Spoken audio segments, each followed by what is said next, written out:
Deputy Mattie McGrath, to ask the Minister for Housing, Planning and Local Government the oversight or review role that your department minister have with respect to the Shannon to Dublin pipeline project, and if you make a statement on the matter, please, Minister. Mr. Murphy. Thank you, Ceann Corlin. Thank you, Deputy, for the question. Since the 1st of January of 2014, Irish Water has statutory responsibility for all aspects of water services planning, delivery and operation at national, regional and local levels, including responsibility for Irish Water's water supply project, Eastern and Midlands. The Eastern and Midlands Water Supply Project has been in development since the mid-1990s, originally under Dublin City Council and then under Irish Water since January of 2014. This will be the largest strategic national water supply project in generations and will service communities across a very wide area. The project will, of course, be subject to the relevant planning and other environmental consent processes. The Water Services Act of 2013 requires the Minister for Housing, Planning and Local Government, in conjunction with the Minister for Public Expenditure and Reform, to provide consent for all commitments for capital expenditure above a certain threshold. This is a financial control and not a project consent. In this context, given the scale and the importance of the Eastern and Midlands Water Supply Project, and recognising the statutory role of the Commission for the Regulation of Utilities as independent economic regulator of Irish Water, including its role reviewing Irish Water's capital investment plans, I have requested the Commission to undertake a review to support my decision in relation to the major capital commitment consent that will be required closer to construction stage. The review has commenced and I expect to receive a report by the end of this year. Thank you. So I don't know, are you learning any lessons, or are you in the slow class? Because we see today the report about the Children's Hospital.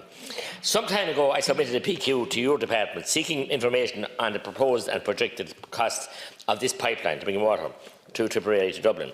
I was told that you had no responsibility for this matter and it was a matter of Irish Water. Yet last February you requested the Commission for the Regulation of Utilities, the CRU, to carry out a review of the Eastern and Midlands Water Supply Project under Section 40 of the Water Services Act 2013.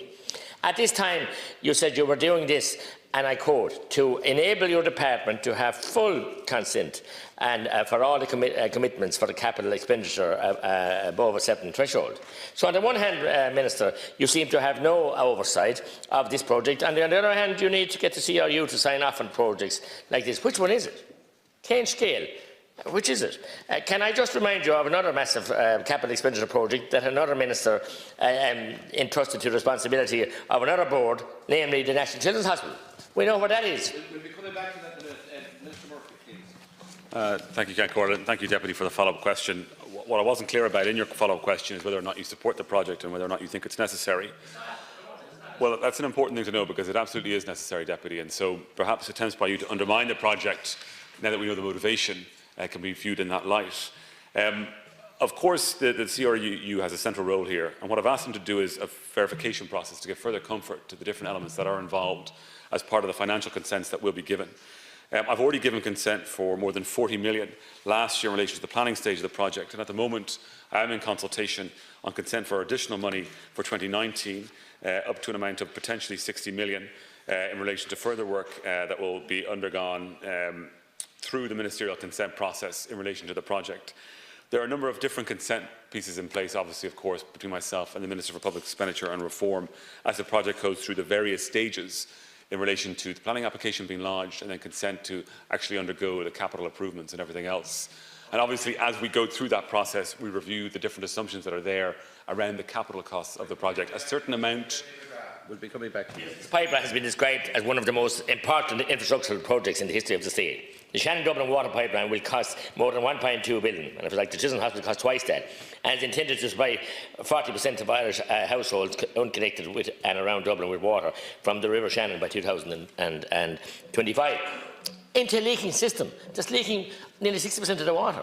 So I mean, it's, as I said, it's kindergarten we should be in here, not in against. I don't deny the people of Dublin water, and we're not mean-spirited in Tipperary or in the Shannon region either. But fix the leaks, sort out the water problem first. Have you oversight or haven't you? I ask you PQ, you say you haven't, now you say you have. This is another going to be a national monument of embarrassment to you and your government. That's what it's going to be for 2025. Why do you expect it to 2030? And it will, because it will be still leaked into the ground. Fix the leaks and preserve the very valuable resource of treated water.